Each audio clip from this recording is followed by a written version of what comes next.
Hello students, let us continue with the LIFO and FIFO method, FIFO calculations over here. Let us go through the problem first. Following is the extract of a record of the receipts and issues of a chemical during the March 2005. So these are the informations they have given. Let us go through the informations. First March opening balance is 300 units at rupees 20 per unit. Opening balance ಅಂತ ತಗೊಂತೀವಿ ಈ figure ನ. Okay, next issued 150 units issue ಆಗಿದೆ, which means 150 minus 300 it will be 150. So ನಮ್ಮ ಹತ್ರ ಎಷ್ಟು ಉಳಿಯುತ್ತೆ? Balance 150 ಉಳಿಯುತ್ತೆ. Issued 100 units, again ಇರುವಂತ 150 ಯೂನಿಟ್ಸ್ ಅಲ್ಲಿ ಮತ್ತೆ 100 ಯೂನಿಟ್ಸ್ ನ ಮತ್ತೆ ಇಶ್ಯೂ ಮಾಡಿದ್ದಾರೆ. ಸೊ ಇಶ್ಯೂ ಅಲ್ಲಿ ತಗೊಂತೀವಿ ಇದನ್ನ. ಇವಾಗ ನಮ್ಮ ಹತ್ರ ಬ್ಯಾಲೆನ್ಸ್ ಎಷ್ಟು ಮಿಕ್ಕುತ್ತೆ? 50 ಯೂನಿಟ್ಸ್ ಮಿಕ್ಕುತ್ತೆ. Right, received from the suppliers 200 units at rupees 20 per unit, at rupees 19 per unit. So suppliers ಇಂದ ರಿಸೀವ್ ಮಾಡಿದೀವಿ ಅಂತಂದ್ರೆ ಇದು it comes under the receipt. So ಇದನ್ನ ರಿಸಿಪ್ಟ್ ಅಂಡರ್ಲಿ ರೆಕಾರ್ಡ್ ಮಾಡ್ತೀವಿ. ಅಗೇನ್ ಇಶ್ಯೂಡ್ 65 ಯೂನಿಟ್ಸ್ ನ ಮತ್ತೆ ಇಶ್ಯೂಡ್ ಅಲ್ಲಿ ಕ್ಯಾಲ್ಕುಲೇಷನ್ಸ್ ತಗೊಂತೀವಿ. ರಿಮೈನಿಂಗ್ ಬ್ಯಾಲೆನ್ಸ್ ಎಷ್ಟು ಮಿಕ್ಕಿರುತ್ತೋ ಅದರಲ್ಲಿ ನಾವು ಏನ್ ಮಾಡ್ತೀವಿ? ಬ್ಯಾಲೆನ್ಸ್ ಅಲ್ಲಿ ಮ್ಯಾಚ್ ಮಾಡ್ತಾ 65 ಯೂನಿಟ್ಸ್ ನ ತಗೊಂತೀವಿ. Right, next received from the suppliers 240 units at rupees 22 per unit. So ಮತ್ತೆ ರಿಸೀವ್ ಮಾಡಿದ್ದಾರೆ ಎಷ್ಟು? 240 ಯೂನಿಟ್ಸ್ ನ 22 ರುಪೀಸ್ಗೆ ರಿಸೀವ್ ಮಾಡಿದ್ದಾರೆ. ಅದನ್ನ ಮತ್ತೆ ಇದನ್ನ ರಿಸಿಪ್ಟ್ ಅಲ್ಲಿ ತಗೊಂತೀವಿ, ಮತ್ತೆ ಬ್ಯಾಲೆನ್ಸ್ ಅಲ್ಲಿ ಕ್ಯಾಲ್ಕುಲೇಷನ್ ಮಾಡ್ಕೊಂತೀವಿ. Right, next transfer from the job number 10 to job number 15 10 units issued at rupees 20 per unit. So ಇದು ಒಂದು ಜಾಬ್ ಇಂದ ಇನ್ನೊಂದು ಜಾಬ್ಗೆ ಟ್ರಾನ್ಸ್ಫರ್ ಆಗಿದೆ. ಸೊ ಇದರಲ್ಲಿ ಇಶ್ಯೂ ಅಂತ ಯಾವುದು ಬಂದಿಲ್ಲ, ಅದಕ್ಕೋಸ್ಕರ ನಾವು ಈ ಇನ್ಫಾರ್ಮೇಶನ್ ನ ಇಗ್ನೋರ್ ಮಾಡಬೇಕಾಗುತ್ತೆ. Right, next return to suppliers 20 units of purchase of 20th March ಅಂತ ಅಂದ್ರೆ 20th ಮಾರ್ಚ್ ಅಲ್ಲಿ ನಾವು ಏನ್ ಪರ್ಚೇಸ್ ಮಾಡಿದೀವಿ, ಎಷ್ಟೇ ನಾವು ಪರ್ಚೇಸ್ ಮಾಡಿ 20th ಮಾರ್ಚ್ ಅಲ್ಲಿ ನಾವು ಎಷ್ಟು ಪರ್ಚೇಸ್ ಮಾಡಿದೀವಿ ಅಂತ 240 ಯೂನಿಟ್ಸ್ ನ ಪರ್ಚೇಸ್ ಮಾಡಿದೀವಿ. ಈ 240 ಯೂನಿಟ್ಸ್ ಅಲ್ಲಿ 20 ಯೂನಿಟ್ಸ್ ನ ರಿಟರ್ನ್ ಮಾಡ್ತಿದೀವಿ ಅಂತ ಹೇಳ್ತಿದ್ದಾರೆ. ಸೊ ಅದನ್ನ ನಾವು ಇಶ್ಯೂಡ್ ಅಂತ ಕನ್ಸಿಡರ್ ಮಾಡಿ ಅಲ್ಲಿ ಲೆಸ್ ಮಾಡಬೇಕಾಗುತ್ತೆ. Next purchased 100 units at rupees 24 per unit. Again purchase ಅಲ್ಲಿ ಬರುತ್ತೆ ಅಂದ್ರೆ which is nothing but what the it comes under the receipt ಅಲ್ಲಿ ಬರುತ್ತೆ. Right, next similarly issued 180 units ನ ಇಶ್ಯೂ ಅಲ್ಲಿ ತಗೊಂತೀವಿ. 28 received back from the manufacturing department to stores 15 units. Received back from the manufacturing department to the stores ಅಂತ ಅಂದ್ರೆ ಇದು receipt ಅಂತ consider ಆಗುತ್ತೆ. Manufacturing department ಇಂದ ಸ್ಟೋರ್ಸ್ಗೆ ನಾವು ತಗೊಂಡಿದೀವಿ ಅಂತಂದ್ರೆ ಇದು ರಿಸಿಪ್ಟ್ ಅಂತ ಕನ್ಸಿಡರ್ ಆಗುತ್ತೆ. ಸೊ ರಿಸಿಪ್ಟ್ ಅಂಡರ್ಲಿ ತಗೊಂತೀವಿ.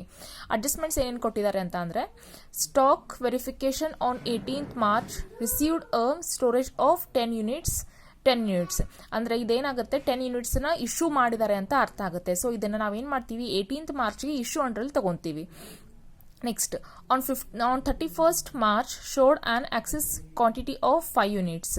ಸೊ 31st ಮಾರ್ಚ್ ಅಲ್ಲಿ ಏನಾಗುತ್ತೆ 5 ಯೂನಿಟ್ಸ್ ಎಕ್ಸ್ಟ್ರಾ ಅಂತ ತೋರಿಸ್ತಿದೆ ಅಂತ ಅಂದ್ರೆ ನಾವೇನ್ ಮಾಡಿದೀವಿ ಇಲ್ಲಿ ರಿಸಿಪ್ಟ್ ಮಾಡಿದೀವಿ ಅಂತ ಅರ್ಥ. ಎಕ್ಸ್ಟ್ರಾ ತೋರಿಸ್ತಿದೆ ಅಂತ ಅಂದ್ರೆ ರಿಸಿಪ್ಟ್ ಮಾಡಿದೀವಿ ಅಂತ ಅರ್ಥ. ಅದನ್ನ ರಿಸಿಪ್ಟ್ ಅಂಡರ್ಲಿ ತಗೊಂತೀವಿ. So let us start the solution of this problem. Right, so first 1/3/2005 there was the opening balance. Already they have told how much 300 units. So opening balance ಇದೆ, rate ಎಷ್ಟಿದೆ 20 per unit ಇದೆ. So 300 into 20 it will be 6000. right, next issued 150 units ಅಂತ problem ಅಲ್ಲಿ ಕೊಟ್ಟಿದ್ದಾರೆ.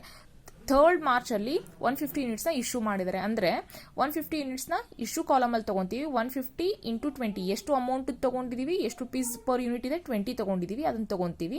150 into 20 equals to 3000.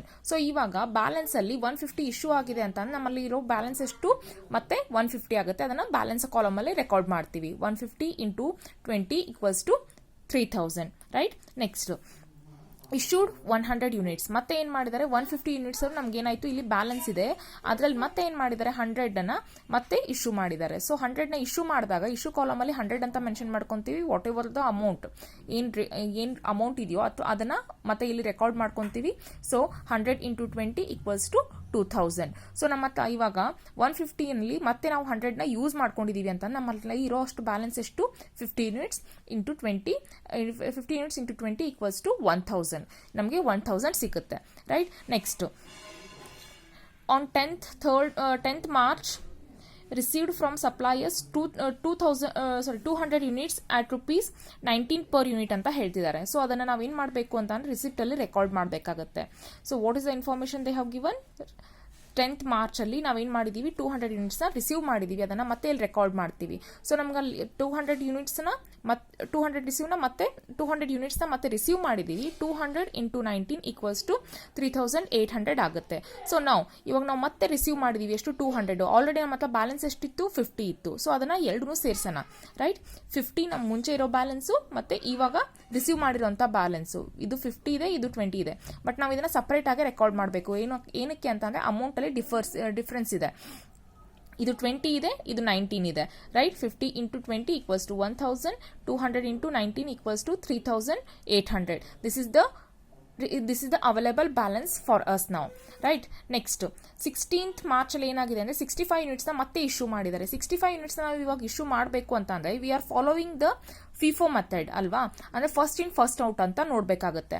So ನಮ್ಮ ಹತ್ರ already first ಬಂದಿರೋದು ಎಷ್ಟು, ಇದು ಫಸ್ಟ್ ಉಳಿದಿರೋಂಥ ಯೂನಿಟ್ಸ್ ಎಷ್ಟಿದೆ, 50 ಯೂನಿಟ್ಸ್ ಇದೆ. ಫಸ್ಟು ಅದನ್ನು ಖರ್ಚು ಮಾಡ್ಕೊಳ್ಳೋಣ. ಸೊ 50 ಇಲ್ಲಿ ತೊಗೊಂಡ್ವಿ ಅಂತ ಅಂದರೆ 65 ಕಂಪ್ಲೀಟ್ ಆಗಲಿಲ್ಲ, 15 ಇನ್ನೂ balance ಮಿಕ್ಕುತ್ತೆ.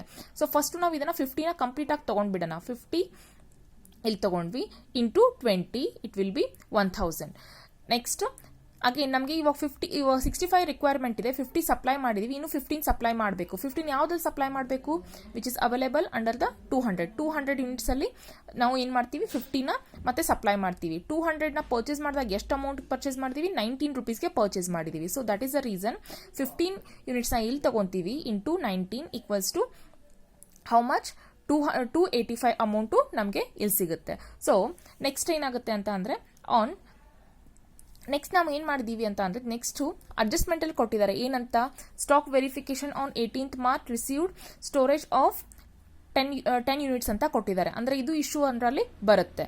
So let us consider that also. 18th March 2005 ಅಲ್ಲಿ 10 ಯೂನಿಟ್ಸ್ನ ತೊಗೊಂಡಿದ್ದೀವಿ. 10 ಯೂನಿಟ್ಸ್ ಯಾವ್ದ್ರಲ್ಲಿ ತೊಗೊಂಡಿದ್ದೀವಿ, ಇವಾಗ 200ಅಲ್ಲಿ ಆಲ್ರೆಡಿ 15ನ ತೊಗೊಂಡಿದ್ವಿ, ಮತ್ತೆ ಇವಾಗ 10ನ ತೊಗೊತೀವಿ. ಸೊ 10 ಇಂಟು 19 200 ಯೂನಿಟ್ಸ್ ಏನು ಅಮೌಂಟ್ ಇದೆ, 19 ರೂಪೀಸ್ ಇದೆ, ಅದನ್ನು ಮತ್ತೆ ತೊಗೊತೀವಿ.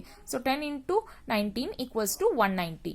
ಸೊ ಇವಾಗ ಮತ್ತೆ 185 ರಿಮೈನಿಂಗ್ ಅಲ್ಲಿ 10 ಲೆಸ್ ಆಯಿತು, 10 ಯೂನಿಟ್ಸ್ ಲೆಸ್ ಆಯಿತು. So which will be 175 units is available, right. 175 into 19 equals to 3325 ಆಗುತ್ತೆ, right. And next similarly on 20th March received from the suppliers 240 units at ₹22 per unit.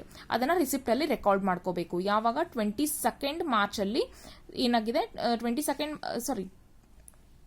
Transfer ಆಗಿದೆ ಅಲ್ವಾ, excuse me, 22nd March ಅಲ್ಲಿ ಏನಾಗಿದೆ, transfer from the job number 10 to job number 15, ಅದನ್ನು ignore ಮಾಡ್ತಿದೀವಿ ನಾವು, right. Next return to suppliers 20 units out of purchase on 20th March. 20th March ಅಲ್ಲಿ ಏನು ನಾವು ರಿಸೀವ್ ಮಾಡಿದೀವೋ ಅದರಲ್ಲಿ 20 ಯೂನಿಟ್ಸ್ನ ರಿಟರ್ನ್ ಮಾಡಿದೀವಿ ಅಂತ ಅರ್ಥ. ಸೊ ರಿಟರ್ನ್ ಮಾಡಿದೀವಿ ಅಂತ it comes under the issue. So 20th March ಅಲ್ಲಿ ನಾವು ಎಷ್ಟು ರಿಸೀವ್ ಮಾಡಿದೀವಿ, 240 ರಿಸೀವ್ ಮಾಡಿದ್ವಿ, ಅದಕ್ಕೆ ಎಷ್ಟು ರೇಟ್ ಇದೆ, 22 ಅಮೌಂಟ್ ಇದೆ. ಸೊ 20 ಇಂಟು 22 ಮಾಡ್ಕೋಬೇಕು. So here 20 into 22 it will be 240. So 240 ಅಂತ 20 ಇಂಟು 22 ಈಕ್ವಲ್ಸ್ ಟು 440 ಆಗುತ್ತೆ. 440ನ ಇಲ್ಲಿ ತೊಗೊತೀವಿ. ನೆಕ್ಸ್ಟ್ ಬ್ಯಾಲೆನ್ಸ್ ಎಷ್ಟೆಷ್ಟು ಮಿಕ್ತು ಅನ್ನೋದನ್ನ ಮತ್ತೆ ಕ್ಯಾಲ್ಕುಲೇಟ್ ಮಾಡ್ತೀವಿ. 175 ಆಸ್ ಇಟ್ ಈಸ್ ನಾವು ತೊಗೊತೀವಿ. ಏನಕ್ಕೆ ಅಂತ ಅಂದರೆ ರಿಟರ್ನ್ ಆಗಿರೋದು ಬೇರೆ ಡೇಟಲ್ಲಿ ತೊಗೊಂಡಿರೋಂಥ ಅಮೌಂಟು. ಸೊ ಇದನ್ನು ನಾವು ಆಸ್ ಇಟ್ ಈಸ್ ತೊಗೊತೀವಿ. ಬೇರೆ ಡೇಟಲ್ಲಿ ಅಂತ ಅಂದರೆ ಯಾವ ಡೇಟಲ್ಲಿ ತೊಗೊಂಡಿರೋಂಥ ಅಮೌಂಟ್ ಅಂತ ಹೇಳಿದ್ದಾರೆ ಅವರು, ಯಾವ ಡೇಟಲ್ಲಿ ತೊಗೊಂಡಿರೋಂಥ ಅಮೌಂಟ್ ಅಂತ ಹೇಳಿದರೆ 20th March ಅಲ್ಲಿ ತೊಗೊಂಡಿರೋಂಥ ಅಮೌಂಟ್ ಅಂತ ಹೇಳಿದ್ದಾರೆ. 20th March ಅಲ್ಲಿ ನಾವು ಏನು ರಿಸೀವ್ ಮಾಡಿದ್ವಿ, 240 ಯೂನಿಟ್ಸ್ ರಿಸೀವ್ ಮಾಡಿದ್ವಿ, ಎಷ್ಟಕ್ಕೆ, 22ಗೆ. ಸೊ ಅದಕ್ಕೆ ನಾವೇನು ಮಾಡ್ತೀವಿ ಅಂತಂದರೆ 175 ಆಸ್ ಯೂಶ್ವಲ್ ತೊಗೊತೀವಿ, 19 ರೂಪೀಸ್ದ ಸೇಮ್ ಆಗಿ ತೊಗೊತೀವಿ. ಬಟ್ ಏನು ಅಂತಂದರೆ 20th March ಅಲ್ಲಿ 240 ರಿಸೀವ್ ಮಾಡಿದ್ದೀವಿ, ಅದಕ್ಕೆ 22 ರೂಪೀಸ್ನ ತೊಗೊಂಡಿದ್ದೀವಿ. 22 ರೂಪೀಸ್ನ ತೊಗೊಂಡಿದ್ದೀವಿ, 240 ಅಲ್ಲಿ 20ನ ಲೆಸ್ ಮಾಡಿ, ವಿಚ್ ಈಸ್ ನಥಿಂಗ್ ಬಟ್ ಅದನ್ನು ನಾವು ಇಲ್ಲಿ ಮಾಡಿದ್ವಿ, 20 ಮೈನಸ್ ಇಲ್ಲಿ 20ನ ನಾವು ಲೆಸ್ ಮಾಡಿದ್ವಿ, ಅಲ್ಲಿ ಇಶ್ಯೂ ಅಲ್ಲಿ ಮಾಡಿದ್ವಿ. ಸೊ ಇವಾಗ 240ಲಿ 20 ಆಲ್ರೆಡಿ ಇಶ್ಯೂ ಆಗಿದೆ ಅಂತ ಅಂದ್ರೆ 20ನ ಲೆಸ್ ಮಾಡಬೇಕಾಗುತ್ತೆ. 240 ಮೈನಸ್ 20 ಈಕ್ವಲ್ಸ್ ಟು 220. ಸೊ ನಮ್ಗೆ ಬ್ಯಾಲೆನ್ಸ್ ಎಷ್ಟಿದೆ ಇವಾಗ? 220 ಬ್ಯಾಲೆನ್ಸ್ ಇದೆ. 220 ಇಂಟು 22 ಇಟ್ ವಿಲ್ ಬಿ 4840 ಆಯಿತು, ರೈಟ್. ಸಿಮಿಲರ್ಲಿ ಮತ್ತೆ ಏನು ಹೇಳ್ತಾರೆ ಅಂತಂದ್ರೆ, purchased 100 units at rupees 24 March per unit. 25 March ಅಲ್ಲಿ ಏನು ಮಾಡಿದ್ದಾರೆ? 100 ಯೂನಿಟ್ಸ್ನ ಪರ್ಚೇಸ್ ಮಾಡಿದ್ದಾರೆ. 100 ಇಂಟು 25 ಮಾರ್ಚ್ ಅಲ್ಲಿ ಏನು ಮಾಡಿದ್ದಾರೆ? 100 ಯೂನಿಟ್ಸ್ನ ಪರ್ಚೇಸ್ ಮಾಡಿದ್ದಾರೆ. ಅದನ್ನ ರಿಸಿಪ್ಟ್ ಅಲ್ಲಿ ತಗೊಂತೀವಿ. ಸಿಮಿಲರ್ಲಿ ನಮ್ಗೆ ಬ್ಯಾಲೆನ್ಸ್ ಎಷ್ಟಿದೆ? ಆಲ್ರೆಡಿ ಅವೈಲೇಬಲ್ ಬ್ಯಾಲೆನ್ಸ್ 175 ಇತ್ತು, 220 ಇತ್ತು, ಪ್ಲಸ್ 100 ಇತ್ತು. ಇದನ್ನು ತಗೊಂತೀವಿ. ಸೊ ಇದು ಟೋಟಲ್ ನಮ್ಗೆ ಏನಾಯ್ತು? ಬ್ಯಾಲೆನ್ಸ್ ಆಯ್ತು. ನೆಕ್ಸ್ಟ್ 26th ಮಾರ್ಚ್ ಅಲ್ಲಿ ಇಶ್ಯೂ ಮಾಡಿದ್ದಾರೆ. ಎಷ್ಟು? 180 ಯೂನಿಟ್ಸ್ನ ಇಶ್ಯೂ ಮಾಡಿದ್ದಾರೆ. 180 ಯೂನಿಟ್ಸ್ನ ಇಶ್ಯೂ ಮಾಡಿದ್ದಾರೆ ಅಂತ ಅಂದ್ರೆ 180ನ ಡಿವೈಡ್ ಮಾಡ್ಕೋಬೇಕಾಗುತ್ತೆ. ಯಾಕೆಂದ್ರೆ ನಮ್ಗೆ ಒಂದೇ ಸತಿಗೆ 180 ಯೂನಿಟ್ಸ್ ಅವೈಲೇಬಲ್ ಇಲ್ಲ ಇಲ್ಲಿ, ರೈಟ್. 180 ಯೂನಿಟ್ಸ್ ಒಂದೇ ಸತಿಗೆ ಅವೈಲೇಬಲ್ ಇಲ್ಲ. ಸೊ ನಾವೇನ್ ಮಾಡಬೇಕಾಗುತ್ತೆ ಅಂತಂದ್ರೆ 175 ಫಸ್ಟ್ ಇದೆಯಲ್ಲ ಅದನ್ನ ತಗೊಂತೀವಿ. 175 ಎಷ್ಟಿದೆ? 19 ರೂಪೀಸ್ ಇದೆ. 175 ಇಂಟು 19 ಈಕ್ವಲ್ಸ್ ಟು 3325 ಆಗುತ್ತೆ. ನೆಕ್ಸ್ಟ್ 100 ನಮ್ಮ ಹತ್ರ ಮತ್ತೆ ಇಲ್ಲಿ ಇನ್ನೂ ಬ್ಯಾಲೆನ್ಸ್ ಇದೆ. ಎಷ್ಟಕ್ಕೆ? 220 ಬ್ಯಾಲೆನ್ಸ್ ಇದೆ. 220ಲಿ ಮತ್ತೆ ಇವಾಗ ನಮ್ಗೆ 18ನಲ್ಲಿ ಎಷ್ಟು ಶಾರ್ಟ್ ಬಿತ್ತು? 5 ಯೂನಿಟ್ಸ್ ಶಾರ್ಟ್ ಬಿತ್ತು. ಆ ಶಾರ್ಟ್ ಯೂನಿಟ್ಸ್ನ ಶಾರ್ಟ್ ಆಗಿರುವಂಥ ಯೂನಿಟ್ಸ್ನ ಏನು ಮಾಡ್ತೀವಿ ಅಂತ ಅಂದರೆ ಇವಾಗ 220 ಯೂನಿಟ್ಸ್ ಇಂದ ತಗೊಂತೀವಿ. 220 ಮೈನಸ್ 5 ಅಂದರೆ ಇದರಲ್ಲಿ 220ನ ಇಲ್ಲಿ ತಗೊಂಡ್ವಿ ಅಂತ ಅಂದರೆ 220ನ ಇಲ್ಲಿ ತಗೊಂಡ್ವಿ ಅಂತ ಅಂದರೆ ಎಷ್ಟಾಯಿತು? 5 ಇಂಟು 22 ಈಕ್ವಲ್ಸ್ ಟು 110 ಆಯಿತು. ಸೊ ನಮ್ಮ ಹತ್ರ ಇವಾಗ ಅವೈಲೇಬಲ್ ಬ್ಯಾಲೆನ್ಸ್ ಎಷ್ಟಿದೆ? 215 ಮತ್ತೆ 100 ಬ್ಯಾಲೆನ್ಸ್ ಇದೆ. ಸೊ 215 ಇಂಟು 22 ಈಕ್ವಲ್ಸ್ ಟು 4730 ಮತ್ತೆ 100 ಯೂನಿಟ್ಸ್ ಎಷ್ಟಾಗುತ್ತೆ? 100 ಇಂಟು 24 ಈಕ್ವಲ್ಸ್ ಟು 2400 ಆಗುತ್ತೆ. So after that what they have given is issued 180 units ಅಂತ ಹೇಳಿದ್ದಾರೆ. ಇಶ್ಯೂಡ್ 180 ಯೂನಿಟ್ಸ್ ಅಂತ ಅಂದ್ರೆ 180 ಯೂನಿಟ್ಸ್ನ ಅವರು ಮತ್ತೆ 180 ಯೂನಿಟ್ಸ್ನ ಅವ್ರು ಮತ್ತೆ ಏನು ಮಾಡಿದ್ದಾರೆ? ಇಶ್ಯೂ ಮಾಡಿದ್ದಾರೆ ಅಂತ ಹೇಳ್ತಿದ್ದಾರೆ ಪ್ರಾಬ್ಲಮ್ ಅಲ್ಲಿ. ಯಾವ ಡೇಟ್ ಅಲ್ಲಿ? Which is in the month of 26 3rd ಅಲ್ಲಿ ಮತ್ತೆ ಏನು ಮಾಡಿದ್ದಾರೆ? 180 ಯೂನಿಟ್ಸ್ನ ಇಶ್ಯೂ ಮಾಡಿದ್ದಾರೆ. ಸೊ ಇವಾಗ ನಾವು ಏನು ಮಾಡಬೇಕು ಅಂತ ಅಂದರೆ ಅವೈಲೇಬಲ್ ಬ್ಯಾಲೆನ್ಸ್ ಅಲ್ಲಿ 28th ಅಲ್ಲಿ ಏನು ಮಾಡಿದ್ದಾರೆ?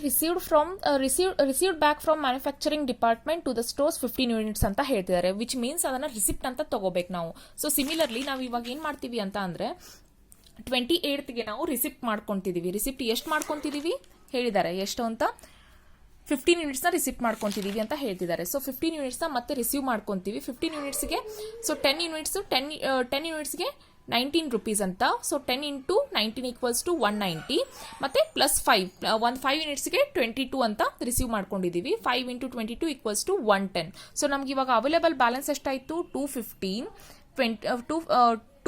ಒಂದು ಬ್ಯಾಲೆನ್ಸ್ ಇದೆ, 100 ಒಂದು ಬ್ಯಾಲೆನ್ಸ್ ಇದೆ, ಪ್ಲಸ್ 10 ಪ್ಲಸ್ 5 ಇದು 4 ನಮ್ಗೆ ಏನಾಯ್ತು? ಇದು ಬ್ಯಾಲೆನ್ಸ್ ಫಿಗರ್ ಬಂತು. ಲಾಸ್ಟ್ ಅಲ್ಲಿ ಒಂದು ಇನ್ಫಾರ್ಮೇಶನ್ ಏನ್ ಕೊಟ್ಟಿದ್ದಾರೆ ಅಂತ ಅಂದ್ರೆ 5 ಯೂನಿಟ್ಸ್ ಎಕ್ಸ್ಟ್ರಾ ಬಂದಿದೆ ಅಂತ ಹೇಳ್ತಿದ್ದಾರೆ. 5 ಯೂನಿಟ್ಸ್ ಎಕ್ಸ್ಟ್ರಾ ಬಂದಿದೆ ಅಂತ ಅಂದ್ರೆ it is nothing but receipt ಅಂತ ಕನ್ಸಿಡರ್ ಮಾಡಬೇಕು. ಸೊ ಮತ್ತೆ ನಾವು ಏನ್ ಮಾಡಿದ್ವಿ? 5 ಯೂನಿಟ್ಸ್ನ ರಿಸಿಪ್ಟ್ ಮಾಡಿದೀವಿ. ವಿಚ್ ಈಸ್ ಇದನ್ನ ಇಲ್ಲಿ 5 ಯೂನಿಟ್ಸ್ನ ಇಲ್ಲಿ ತಗೊಂತೀವಿ. 5 ಇಂಟು 22 ಈಕ್ವಲ್ಸ್ ಟು 110. ಸೊ ನಮ್ಗೆ ಇವಾಗ ಟೋಟಲ್ ಅವೈಲೇಬಲ್ ಬ್ಯಾಲೆನ್ಸ್ ಎಷ್ಟಾಯ್ತು? ಪ್ರೀವಿಯಸ್ ಬ್ಯಾಲೆನ್ಸ್ 215 ಬಂದು ತಗೊಂಡಿದೀವಿ, 100 ತಗೊಂಡಿದೀವಿ, 10 ತಗೊಂಡಿದೀವಿ, 5 ತಗೊಂಡಿದೀವಿ. ಸಿಮಿಲರ್ಲಿ ಅದನ್ನೆಲ್ಲ ತಗೊಂಡು ಪ್ಲಸ್ ಇದನ್ನ ಎಷ್ಟಿದೆ ಮತ್ತೆ ಫ್ರೆಶ್ ಆಗಿ ಎಷ್ಟು ರಿಸೀವ್ ಮಾಡಿದೀವಿ? 5 ಯೂನಿಟ್ಸ್ನ ರಿಸೀವ್ ಮಾಡಿದೀವಿ. ಆ 5 ಯೂನಿಟ್ಸ್ನ ಇಲ್ಲಿ ಮೆನ್ಷನ್ ಮಾಡ್ಕೊಂತೀವಿ. 5 ಇಂಟು 22 ಈಕ್ವಲ್ಸ್ ಟು 110. ಸೊ ನಮ್ಗೆ ಟೋಟಲ್ ಬ್ಯಾಲೆನ್ಸ್ ಎಷ್ಟಾಗುತ್ತೆ? 215 plus 100 plus 10 plus 5 plus 5. So in total we will be having the balance of how much? ಎಷ್ಟು? 335 ಬ್ಯಾಲೆನ್ಸ್ ಇದೆ. ಅಮೌಂಟ್ ಎಷ್ಟಾಗುತ್ತೆ? ಇಷ್ಟಾಗುತ್ತೆ 7540. ಇದನ್ನೆಲ್ಲ ಮಲ್ಟಿಪ್ಲೈ ಮಾಡಿಬಿಟ್ಟು ಇದನ್ನೆಲ್ಲ ಆಡ್ ಮಾಡಿ. So we will get how much? 7540, right. So next ಪ್ರಾಬ್ಲಮ್ನ next ವಿಡಿಯೋಲಿ ಸಾಲ್ವ್ ಮಾಡೋಣ.